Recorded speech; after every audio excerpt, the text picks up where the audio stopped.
വർഷം 1991. ഒറ്റ രാത്രി കൊണ്ട് സ്വന്തം പ്രാണൻ രക്ഷിക്കാൻ വേണ്ടി 50 കിലോമീറ്റർ വേറൊരു രാജ്യത്തിലേക്ക് ആ ബാലൻ ഓടുകയാണ്.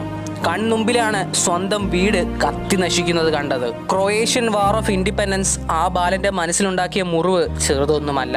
വർഷം 2012 ടോട്ടൻഹാമിൽ നിന്ന് 30 മില്യൺ യൂറോസ് കൊടുത്ത് റിയൽ മാഡ്രിഡ് ഒരു ചെറു പയ്യനെ സ്വന്തം ടീമിലേക്ക് ചേർക്കുകയാണ്. റിയൽ മാഡ്രിഡിന്റെ ആരാധകരും മാനേജ്മെന്റിലുള്ള മെമ്പേഴ്സ് പോലും ലോകത്തിലെ ഏറ്റവും മോശം സൈനിങ് എന്ന് മുദ്ര കുത്തി.